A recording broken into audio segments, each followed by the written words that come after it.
दोस्तों, आप सबका बहुत बहुत स्वागत है। तो दोस्तों, आज की वीडियो में हम क्लास 11th केमिस्ट्री में पढ़ने वाले हैं रासायनिक बंध, केमिकल बॉन्ड। ठीक है मेरे भाई, ये रासायनिक बंध, केमिकल बॉन्ड ना आपके लिए बहुत जरूरी होता है। ठीक है, अगर ये चीज नहीं पता तो कई सारे कॉन्सेप्ट आपके छूट जाते हैं, अधूरे रह जाते हैं। ठीक है, तो ये बड़ा इंपॉर्टेंट टॉपिक है मेरे भाई। ठीक है, तो सबसे पहले आप हेडिंग जमाइएगा अपनी कॉपी में, रासायनिक बंध। ठीक है, कौन सा बंध? रासायनिक बंध। ठीक है, तो आप जमा लो हेडिंग रासायनिक बंध। ठीक है, चलो, है ना। इसको इंग्लिश में ना मेरे भाई हम बोलते हैं केमिकल बॉन्ड। ठीक है, कौन सा बॉन्ड? केमिकल बॉन्ड, जिसको हम इंग्लिश में बोल देते हैं मेरे भाई। ठीक है, अब सबसे पहले हमें समझना जरूरी है कि ये रासायनिक बंध होता क्या है। ठीक है, चलो समझते हैं मेरे भाई। आप ये बताओ, अगर हम और आप आपस में जुड़े हैं तो एक रिश्ता है हमारे और आपके बीच में, वो है स्टूडेंट और टीचर का। हम हमारे मम्मी से, हम हमारे पापा से, हम हमारे नाना से, नानी से, मामा से, मामी से, भैया से, भाभी से आपस में एक दूसरे से जुड़े हैं। क्यों? क्योंकि कोई ना कोई उनके और हमारे बीच एक रिश्ता है, कोई ना कोई एक रिलेशन है जिसके थ्रू आपस में हम एक दूसरे से कनेक्टेड हैं।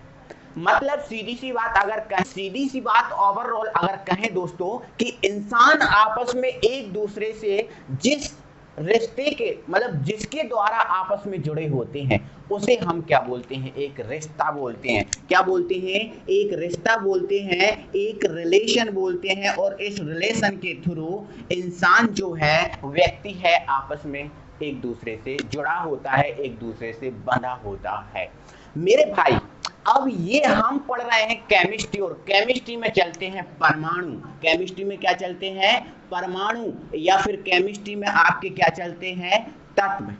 अब परमाणु और तत्व भी आपस में एक दूसरे से बंधे होते हैं, एक दूसरे से जुड़े होते हैं। तो मेरे भाई क्या होता है, जब परमाणु और तत्व आपस में जिसके कारण, जिस बल के कारण आपस में जुड़े होते हैं, आपस में कनेक्ट होते हैं, उस बल को, उस रिश्ते को हम बोलते हैं रासायनिक बंध, केमिकल बॉन्ड। ध्यान रखना मेरे भाई, इंसानों के मध्य जुड़े रहने का कारण है रिश्ता, और परमाणु या तत्वों को जुड़े रहने का एकमात्र रीजन है जो है आपका बंध या फिर बॉन्ड।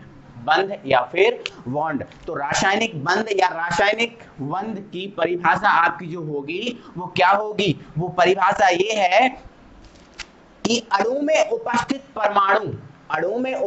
परमाणु आपस में जिस आकर्षण बल के द्वारा एक दूसरे से बंधे रहते हैं, जुड़े रहते हैं, उस बल को ही हम बोलेंगे रासायनिक बंध या केमिकल बॉन्ड। ठीक है, आगे मेरे भाई, जो रासायनिक बंध है हमें 4 प्रकार का पढ़ना है। कितने प्रकार का पढ़ना है? 4 प्रकार का, जिसमें हमारा पहला रहेगा आयनिक बंध। कौन सा बंध? आयनिक बंध। ठीक है, दूसरा जो हमारा रहेगा वो रहेगा आपका सहसंयोजक बंध, सहसंयोजक बंध। ठीक है, तीसरा हमारा जो रहेगा वो है हमारा उप सहसंयोजक बंध, उप सहसंयोजक बंध। ठीक है, और चौथा जो हमारा है वो है हमारा हाइड्रोजन बंध। ठीक है, तो ये मेरे भाई हमें 4 प्रकार के जो बंध हैं, 4 प्रकार के जो रिश्ते हैं, जिनको हमें बहुत अच्छे से कंप्लीट करना है। एक एक करके हम समझते हैं, आइए स्टार्ट करते हैं। ठीक है, चलो। ठीक है, तो सबसे पहले मेरे भाई हम पढ़ लेते हैं आयनिक बंध, जिसको हम इंग्लिश में बोलते हैं आयोनिक बॉन्ड। कौन सा बॉन्ड? आयोनिक बॉन्ड, जिसको हम इंग्लिश में बोलते हैं। तो आयनिक बंध कहाँ होता है, कैसे होता है, उसको समझेंगे।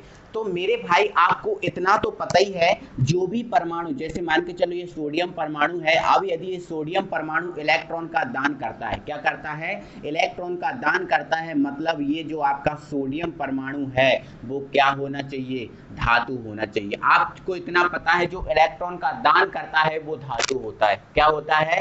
धातु। ये इलेक्ट्रॉन का दान करता है मतलब धातु। मतलब सीधी सी बात, जो धातु होते हैं मेरे भाई, वो धनायन होते हैं। कौन होते हैं? धनायन। जितने भी धनायन हैं, जितने तत्वों पर भी धनावेश का चार्ज होता है, वो सब क्या होते हैं? धातु। और दूसरा आपको कॉन्सेप्ट ये पता होगा मेरे भाई कि जो भी परमाणु इलेक्ट्रॉन को ग्रहण करता है वो होता है आपका अधातु। जैसे इसने इलेक्ट्रॉन को ग्रहण कर लिया, इस पर क्या आ गया? माइनस आ गया। ठीक है, मतलब ये जो आपका होगा वो होगा अधातु। क्या होगा? अधातु। और अधातु मेरे भाई आपको इतना याद रखना है, अधातु होते हैं ऋणायन। ठीक है, जो दान करेगा वो धनायन होगा, जो इलेक्ट्रॉन को ग्रहण करेगा वो ऋणायन होगा। मतलब धातु होते हैं धनायन और अधातु होते हैं मेरे भाई ऋणायन। इतना आपको पता होना चाहिए। ठीक है, तो आयनिक बंध, आयनिक बंध मेरे भाई जो होता है वो धातु और अधातु के मध्य बनता है। धातु और अधातु के मध्य जो बंध होता है उसे हम बोलते हैं आयनिक बंध। ठीक है, तो पहली परिभाषा पॉइंट नंबर 1 पॉइंट करके लिखेंगे कि धातु एवं अधातु, धातु एवं अधातु के मध्य बंध आयनिक बंध कहलाता है। मध्य बंध आयनिक बंध कहलाता है, कहलाता है। ठीक है, सेकंड पॉइंट, ये सब समझ गए हो। सेकंड पॉइंट पॉइंट करके लिखेंगे। अब देखो धातु क्या होता है? धनायन। अधातु क्या होता है? ऋणायन। तो हम दूसरी परिभाषा में ऐसा भी लिख सकते हैं कि धनायन एवं ऋणायन, धनायन एवं ऋणायन के मध्य बंध, ठीक है, आयनिक बंध कहलाता है। कौन सा बंध? आयनिक बंध कहलाता है। ठीक है, आयनिक बंध कहलाता है। ठीक है, चलो 2 पॉइंट हमारे दोस्तों बहुत अच्छे से क्लियर हो चुके हैं। एग्जाम्पल पे बात करेंगे बट इसको हम पूरा तो समझ लें, अच्छे से समझ लें मेरे भाई, इसके बाद हम एग्जाम्पल सब कुछ बात करने वाले हैं मेरे भाई। ठीक है, चलो अगला पॉइंट मेरे भाई यहाँ पर ये है इसका कि ये जो आपका बंध है, जो आपका आयनिक बंध होता है, ये एक अदिशात्मक प्रकृति का होता है। मतलब इसकी कोई दिशा नहीं होती, मतलब इसकी कोई दिशा नहीं होती। कैसे? आपको समझा रहा हूं। जैसे मान के चलो मेरे भाई ये NaCl बना है। क्या बना है? NaCl बना है। तो यहाँ पर Na पर 1 प्लस चार्ज है, Cl पर 1 माइनस चार्ज है। मतलब इसने क्या किया? एक एक इलेक्ट्रॉन का साझा किया, एक एक इलेक्ट्रॉनों का इसने साझा किया और ये आयनिक बंध बना। लेकिन जब यहाँ पर MgCl2 बना, क्या बना? MgCl2 बना, है ना। तो Mg ने कितने इलेक्ट्रॉन दिए? 2, है ना। और सॉरी, Mg के कितने इलेक्ट्रॉन लगे? 2। और Cl के कितने इलेक्ट्रॉन लगे? 1। मतलब यहाँ पर ये मतलब जो आयनिक बंध होता है इसमें दोस्तों जो इलेक्ट्रॉनों का साझा होता है वो हमेशा बराबर नहीं होता, कभी कम भी हो सकता है, कभी ज्यादा भी हो सकता है। मतलब दोनों परमाणु द्वारा इलेक्ट्रॉनों का बराबर साझा नहीं होता, किसी के द्वारा 1 का होता है तो किसी के द्वारा 2 का होता है, हमेशा बराबर नहीं होता, है ना। तो इसलिए मेरे भाई यहाँ पर अभी और ज्यादा अच्छे से क्लियर हो जाएगा। इसलिए आपका जो आयनिक बंध होता है यह अदिशात्मक प्रकृति का होता है। यह है अदिशात्मक, अदिशात्मक प्रकृति का होता है। यह आदिशात्मक प्रकृति का होता है। ये बंध आपका जो आयनिक बंध होता है आदिशात्मक प्रकृति का होता है। क्यों होता है? क्योंकि यहाँ पर इलेक्ट्रॉनों का साझा हमेशा बराबर नहीं होता, कभी 1 का भी होता है, कभी 2 का भी, कभी 3 का भी, है ना। दोनों परमाणु द्वारा बराबर इलेक्ट्रॉन का साझा नहीं होता। आपको और भी ज्यादा क्लियर अभी करूंगा। ठीक है, चलो अगला पॉइंट मेरे भाई ये है कि यह है बंध, यह बंध प्रबल होता है। यह बंध आपका जो है ना प्रबल होता है, प्रबल होता है। ठीक है, प्रबल होता है। मतलब और जो बंध होंगे जैसे आपका आयसाय संयोजक बंध होता है, आपका ऑक्साइड संयोजक बंध होता है, आपका हाइड्रोजन बंध होता है, बाकी सब बंधों से ये जो आपका बंध रहेगा वो प्रबल रहेगा, ये स्ट्रॉन्ग बंध रहेगा। क्यों? क्योंकि ये धनायन और ऋणायन के मध्य बनता है और धनायन और ऋणायन प्लस और एक माइनस होता है तो दोनों में बहुत ज्यादा आकर्षण होता है, इसलिए ये जो आपका बंध होता है वो आपका प्रबल बंध होता है। ठीक है, चलो 4 पॉइंट हमारे हो चुके हैं मेरे भाई। अब एक आपका जो 5वां पॉइंट है वो इम्पोर्टेंट पॉइंट है हमारा, जो है कि मतलब जिन यौगिकों में, मतलब जिस यौगिक में भी आयनिक बंध होगा वो यौगिक आपका आयनिक यौगिक कहलाएगा। कौन सा यौगिक कहलाएगा? आयनिक यौगिक। मतलब यहाँ पर हम लिखेंगे आयनिक बंध, आयनिक बंध,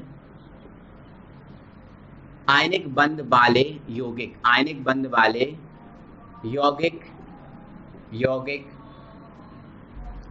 आयनिक यौगिक, आयनिक यौगिक कहलाते हैं, कहलाते हैं। ठीक है, ये चीज आपको याद रखना है। अगले पॉइंट में हमें इसको ये भी याद रखना है कि मतलब जो आपके आयनिक यौगिक होंगे, अब थोड़ी आयनिक यौगिक पे बात कर रहे हैं मेरे भाई। जो आयनिक यौगिक होते हैं ये विद्युत के कैसे होते हैं, सुचालक होते हैं। कैसे होते हैं, सुचालक। विद्युत के सुचालक का मतलब क्या होता है, सुचालक का मतलब ये यौगिक ऐसे होते हैं जो धारा का प्रवाह करते हैं, है ना। ये यौगिक जो ऐसे होते हैं जो धारा का प्रवाह करने वाले होते हैं, इनमें धारा का प्रवाह होता है। कौन से यौगिकों में, आयनिक यौगिकों में। ठीक है, तो ये विद्युत के कैसे होते हैं, सुचालक होते हैं। ठीक है, चलो इसके बाद ये जो आयनिक, अब आयनिक यौगिक पे बात कर रहे हैं, और आयनिक यौगिक होते हैं मेरे भाई जो जल में विलय होते हैं, जल में विलय होते हैं।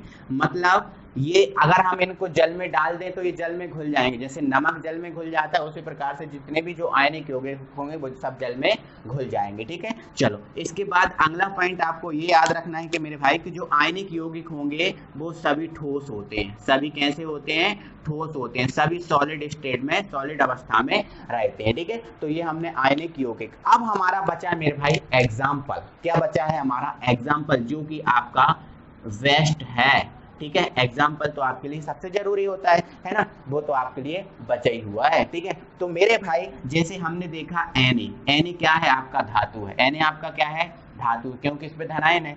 Cl क्या है, आपका अधातु है, क्योंकि इस पर ऋणायन है। तो इन दोनों के मध्य जो बंध बनेगा वो क्या होगा, आपका NaCl, जो आपका क्या होगा, आयनिक बंध। ठीक है, चलो, है ना।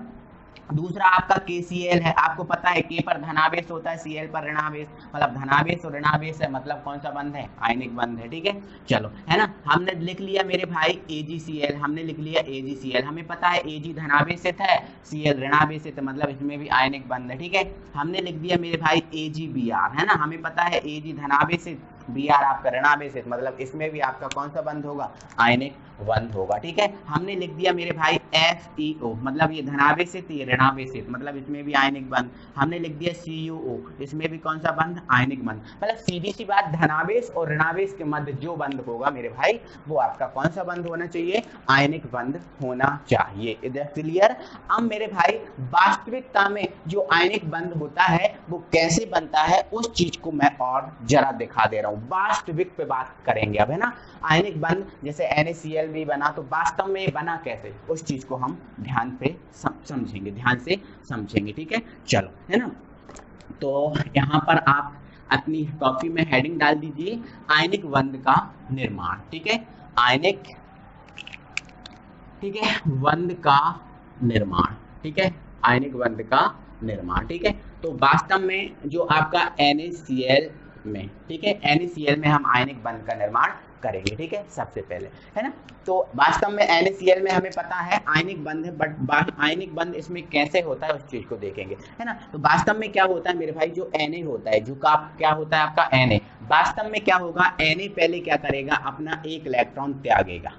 हमें पता है सोडियम जो Na है धातु है, धातु है मतलब इलेक्ट्रॉन को त्यागेगा। तो Na जो है अपना एक इलेक्ट्रॉन त्यागेगा और त्याग कर क्या बना लेगा, पहले Na+, क्या बना लेगा, Na+। ओके, अब जो इलेक्ट्रॉन इस Na ने त्यागा है उस इलेक्ट्रॉन को ये जो Cl भाई साहब दिख रहे हैं, ये Cl भाई साहब इस इलेक्ट्रॉन को क्या कर लेंगे, ग्रहण कर लेंगे। जब Cl भाई साहब इस इलेक्ट्रॉन को ग्रहण करेंगे तो आपका आ जाएगा Cl-।